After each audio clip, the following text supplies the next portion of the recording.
A very warm welcome to this session of our English class. मी मानसी तुमच्या सर्वांचे स्वागत करते. आज आपण तुमच्या सिलेबस मधलं नेक्स्ट चॅप्टर 2 फेबल्स हे वाचणार आहे. 2 फेबल्सचा अर्थ काय झाला? 2 म्हणजे 2 आणि फेबल्स म्हणजे कथा. तर 2 कथा, 2 कहाण्या आहेत त्याच्यामध्ये छोट्या छोट्याशा ज्या की खूप मजेदार आहेत. तर त्यांना आपण वाचूया. चला वाचू 2 फेबल्स. स्टोरी वाचायच्या आधी आपल्याला हे कळलं पाहिजे की फेबल्सचा अर्थ काय आहे. तर इथे फेबल्सचा अर्थ दिला आहे.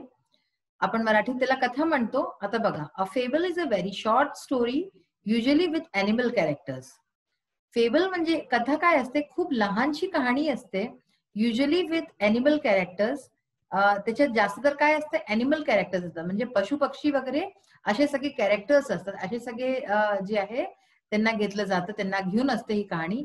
Or even inanimate things that speak, किंवा असंही असतं की अशा वस्तू ज्या की बोलत नाही, म्हणजे ज्याच्यात जिवंतता नसते, लाईफ नसते, अशा गोष्टी आणि ते पण या कहाण्यांमध्ये बोलतात. A fable usually ends with a message or a moral. Fable जे असतं, जी अशी कथा असते, तिच्यात युजली काय असतं की अंतमध्ये त्याच्या एका मॉरल असतं, म्हणजे एक काही संदेश दिला जातो. It tells you about the ways of the world and how one should behave in society. ह्याच्यात हे सांगितलं जातं की वर्ल्ड म्हणजे काय? ही दुनिया, हे जगत जे आहे, तर या जगाचे वेज कसे आहे, म्हणजे ह्याचे तौर तरीके कसे आहे, कसे कसे लोक ह्याच्यामध्ये आहेत, and how one should behave in society, आणि कुणा व्यक्तीला या सोसायटीमध्ये, समाजमध्ये कसं जगलं पाहिजे हे सांगितलं जातं. आता जर तुम्हा लोकांनी पंचतंत्रच्या कहाण्या वाचल्या असतील तर पंचतंत्रच्या कहाण्या पण अशाच असतात. These two fables come from Aesop, the famous Greek storyteller. ह्याच्यात या ज्या 2 फेबल्स घेतल्या गेल्या आहेत, ज्या 2 कथा घेतल्या आहेत, या एसॉप, जो की फेमस ग्रीक, खूप प्रसिद्ध ग्रीकचा कहाणीकार होता, तो कहाणी सांगत होता. तर त्याच्या कहाण्या आहेत या दोन्ही. हे पाहिजे चित्रही दिलं आहे एसॉपचं. हे stories were told and retold in many countries.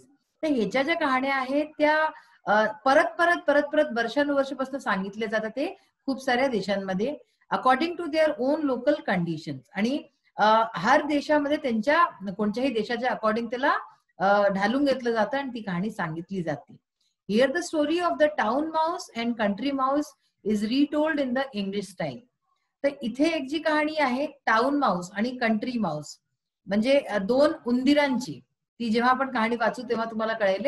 तर या 2, एक गावाचा उंदीर असतो आणि एक शहराचा उंदीर असतो. ही कहाणी रिटोल्ड म्हणजे परत सांगितली गेली आहे इंग्लिश स्टाईल मध्ये. आता बघा, do you like to read stories? इथे एक आपला सेशन आहे बघा. तुम्हाला कहाणी वाचणं आवडतं का? List 5 of your favourite stories. जर आवडतं, जर तुम्ही वाचले आहे तर तुम्हाला अशा आपल्या 5 आवडीच्या कहाण्या सांगायच्या आहेत, लिहायच्या आहेत. You may list stories from any language. आता तुमची जी कहाणी आहे, कथा आहे, ती कोणत्या पण भाषेची असू शकते, म्हणजे तुमची मातृभाषा इंग्लिश किंवा हिंदी, काही पण. Now use one or more of the following story types to describe your favorite stories. आता तुम्हाला काय सांगायचं आहे? यूज वन और more of the following story types. खालती काही कहाण्यांचे प्रकार दिले आहेत, तर तुम्हाला सांगायचं आहे की तुमची जी कहाणी आहे ती ह्याच्यातनं कसली आहे. ह्याच्यात खूप सारे कहाण्यांचे प्रकार दिले आहेत बघा. Folk tale, fables, parable, science fiction. म्हणजे फोक टेल म्हणजे काय असतं? आपल्या जे एक जागे विशेषची जी कहाणी असते त्याला फोक टेल म्हणतात. फेबल्स म्हणजे कथा. सायन्स फिक्शन विज्ञानशी संबंधित आहे. फॅन्टसी म्हणजे कसं की फॅन्टसी लँड म्हणजे कोणतं स्वप्न लोक जसं आपण म्हणतो तसं आहे. हॉरर आहे, किंवा काही त्याच्यात हॉरर म्हणजे काय असतं? भीती ज्याच्यानी वाटते आपल्याला, असं काही आहे. फेरी टेल आहे. हिस्टॉरिकल म्हणजे ऐतिहासिक आहे. ऍडव्हेंचर आहे. डिटेक्टिव्ह जासूसी आहे. मायथोलॉजी आहे. मायथोलॉजी म्हणजे काय? पुराण वगैरे देवाशी संबंधित आहे. विट अँड ह्युमर कॉमेडी आहे. रिअलिस्टिक म्हणजे एकदम खरोखर सारखी आहे. रोमॅन्टिक आहे. अँसी road school story, childhood story. Social सामाजिक, पॉलिटिकल म्हणजे राजनीतिक. स्टोरी विथ अ ट्विस्ट, अशी कहाणी ज्यात काही ट्विस्ट आहे, एंड मध्ये एकदम वेगळीच होऊन जाय कहाणी. Comedy, tragedy. ट्रॅजेडी म्हणजे काय? दुःख. सेटायर म्हणजे की सटायर म्हणजे काय? जे व्यंग्य म्हणतो आपण. Moral story, inspiring, inspirational, motivational म्हणजे आपल्याला जे प्रेरणास्पद कहाण्या असतात. कॉमिक्स. तर तुमची जी आवडती जी कहाणी आहे ती ह्याच्यामधनं कशात फिट होते हे तुम्ही बघा. 2 minutes ऑफ ओरल वर्क बघा. विदिन 2 minutes, 2 मिनिटाच्या आत tell as many words as possible related to the following. या खालती काही शब्द दिले आहेत, त्याच्यात तुम्हाला 2 मिनिटाच्या आत तुम्ही जितके तुमच्या डोक्यात शब्द येतात ते सांगू शकता. जसं आपण विलेज म्हणतो, तर विलेज मध्ये काय येतं डोक्यात? ग्रीन, फार्मर, फील्ड, है ना, रिव्हर, पीस, पीस म्हणजे काय? शांती. तर हे सगळे शब्द येतात. असं सिटी येतं, क्राऊड, आणि एंटरटेनमेंट, मनी, हे सगळं येतं. आणि असंच फॉरेस्ट येतं का? फॉरेस्ट मध्ये काय? Wood, wild animals. तर अशा प्रकारचं जेही तुमच्या डोक्यात येतं ते 2 मिनिटाच्या असं हा खेळ तुम्ही आपल्या मित्रमैत्रिणींबरोबर खेळू शकता. हा खूप मजेदार गेम आहे आणि तुमची व्होकॅब्युलरी सुद्धा वाढेल याच्याने. आता आपण आपली पहिली स्टोरी बघूया, the two friends and the bear. ही स्टोरी नक्कीच तुम्ही आपल्या लहानपणी ऐकली असेल. 2 मित्र आणि बियर. बियर म्हणजे काय? अस्वल. तर 2 मित्र आणि अस्वलची कहाणी आहे. त्याच्यात काय असतं की 2 मित्र जात असतात जंगलामध्ये आणि एक अस्वल येतो. आलं का लक्षात तुम्हाला ही कहाणी? आता मी पूर्ण नाही सांगत, चला आपण वाचूया. Two friends were travelling together through a wood. 2 मित्र ट्रॅव्हल करत होते, जात होते कुठेतरी, थ्रू अ वूड. वूड म्हणजे काय? इथे वूडचा अर्थ आहे जंगल. ठीक आहे ना, कोणचं? अरण्य. तसं वूडचं काय अर्थ असतं? लाकूड. पण इथे काय आहे वूडचा अर्थ? अरण्य. 2 मित्र ट्रॅव्हल करत होते, जात होते कुठेतरी, बरोबर एका जंगलातनं. When suddenly they came across a bear, की अचानक त्यांच्या समोर एक अस्वल आला त्या जंगलात. The bear saw the travellers and rushed out upon them. त्या अस्वलनी त्यांना पाहिलं आणि जसंच पाहिलं त्या दोघांना, तर तो त्यांच्याकडे रश्ड आउट म्हणजे काय? एकदम धावला. त्यांना असं वाटलं की चला आपलं जेवण आलं की काय, आणि तो त्याच्याकडे धावला, दोन्ही माणसांकडे, दोन्ही मित्रांकडे. One of the travellers was good at climbing trees. तर त्यातला एक जो ट्रॅव्हलर होता, एक जो मित्र होता, तो काय होता? तो खूप चांगला होता क्लाइम्बिंग ट्रीज, म्हणजे झाडं चढू शकत होता, वृक्षला चढू शकत होता, वृक्षावरती. Without waiting for his friend, तर त्यांनी आपल्या मित्राची वाट न पाहता, he caught hold of the branch of a nearby tree. त्यांनी काय केलं? त्यांनी तुरंत एका जवळच्या वृक्षाला धरलं, ब्रांचला धरलं, त्याची शाखेला धरलं, अँड हिड हिमसेल्फ अमंग द लीव्स. आणि त्याच्यावरती चढून त्यांनी आपला वाचवून घेतलं. हिड म्हणजे काय? लपवणं. हाईड असतो ना शब्द, हाईडचाच हा पास्ट फॉर्म आहे, हिड. त्यांनी आपल्याला लपवून घेतलं स्वतःला, अमंग द लीव्स म्हणजे पत्त्यांच्या मध्ये, जे त्याचे पत्ते होते झाडाचे, त्याच्यामध्ये आपल्याला स्वतःला लपवून घेतलं आणि आपल्या मित्राला सोडून दिलं. पण आता चांगला मित्र असता त्यांनी असं नसतं केलं. The other did not know what to do. आता जो दुसरा मित्र होता त्याला नाही कळलं की काय करावं. त्याला बिचाऱ्याला चढता नव्हतं येत झाडाला. He had heard that bears do not bother with dead animals. तर त्यांनी असं ऐकलं होतं की जे अस्वल असतात ते लोक डेड एनिमल्स म्हणजे मेलेले जे एनिमल्स असतात, मेलेले जे जीव असतात, त्यांना तो बॉदर नाही करत. बॉदर म्हणजे त्यांना तो खात नाही, असं ह्यांनी ऐकलं होतं. So he through himself flat upon the ground with his face in the dust. तर म्हणून त्यांनी काय केलं? त्यांनी एक चान्स घेतला. त्यांनी म्हटलं की तसंही मरायचं तर आपण असं करून पाहावं की काय होतं. तर त्यांनी आपल्या स्वतःला ग्राउंड वरती, म्हणजे जिथे ते लोक चालवत तिथे एकदम पडून गेला तो, flat down upon the ground. Ground वरती पडून गेला, जमिनीवर पडला, with his face in the dust. आणि त्यांनी काय केलं? आपलं जो तोंड होतं तो डस्ट मध्ये, डस्ट म्हणजे माती, मातीत टाकून दिलं की तो बाहेर नाही, असा उलटा पडला की मातीत त्याचं तोंड असं पडलं.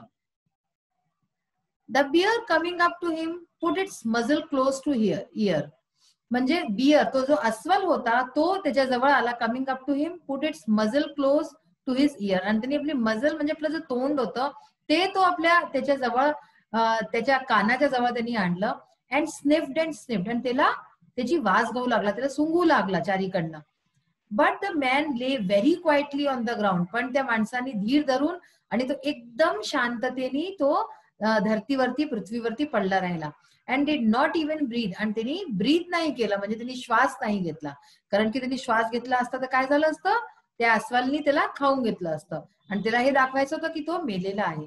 म्हणून त्यांनी जराशी पण श्वास नाही घेतली. At last with a growl it शुक इट्स हेड. शेवटी काय झालं? ग्रोल म्हणजे त्यांनी आवाज काढला, शुक इट्स हेड म्हणजे आपलं डोकं हलवलं, अँड स्लाउज्ड ऑफ, आणि मान खालती करून चालला गेला. कोण चालला गेला? अस्वल चालला गेला. Then the fellow in the tree came down to his comrade. आणि त्याच्यानंतर तो जो माणूस होता, जो झाडावर चढला होता, तो खालती आला टू हिज कॉम्रेड म्हणजे आपल्या मित्राजवळ. अँड लाफिंग सेड, आणि हसत हसत म्हणाला, what was it that master Bruin whispered to you.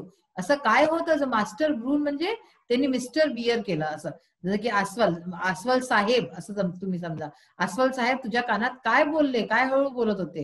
He told me set the other. तर दुसरा जो खालती पडलेला माणूस होता तो आता उठला आणि तो म्हणाला की त्यांनी मला सांगितलं, never trust a friend who desserts you at a pinch, की अशा मित्राचा कधीच विश्वास करू नको जो की तुला तुझ्या एमर्जन्सी मध्ये, तुला तुझ्या आपत्कालमध्ये, त्रासाच्या टाइम मध्ये तुला सोडून जाय.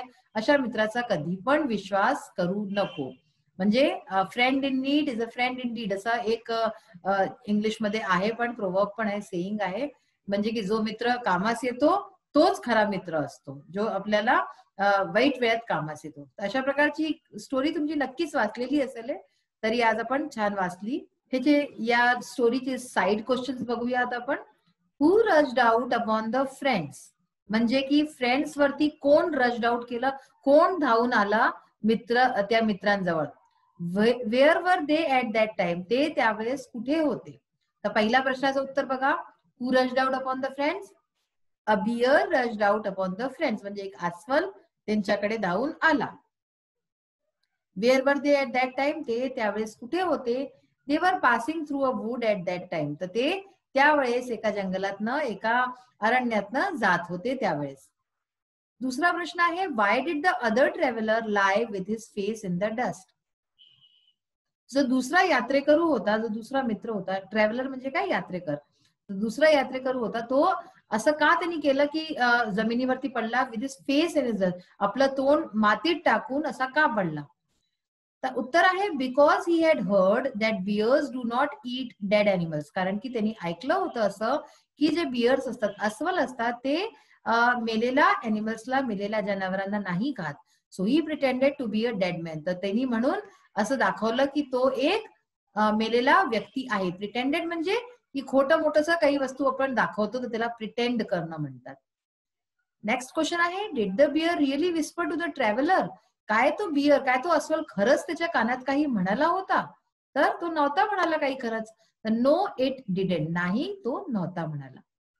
Use the phrase be good at something in your on sentence. आता एक फ्रेज आहे, बी गुड ऍट समथिंग, म्हणजे कशा तरी, काहीतरी मध्ये चांगलं व्हायचं.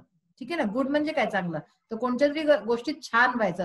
तर ह्याचा सेंटेन्स मध्ये हा फ्रेज आहे, एक वाक्यांश आहे, ह्याचा यूज करायचा आहे, ह्याचं एक वाक्य बनवायचं आहे.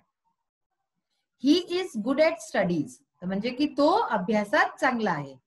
They are good at swimming, म्हणजे ते जे आहे, स्विमिंग म्हणजे काय असतं, पोहणं, तर पोहण्यात चांगले आहेत. अशा प्रकारचे तुम्ही अजूनही सेंटेन्सेस बनवू शकतात की गुड ऍट असं त्याच्यामध्ये लिहायचं. आणि ही, दे, शी, आय म्हणून लावू शकता की I am good at singing, I am good at singing, तर अशा प्रकारेही करू शकता.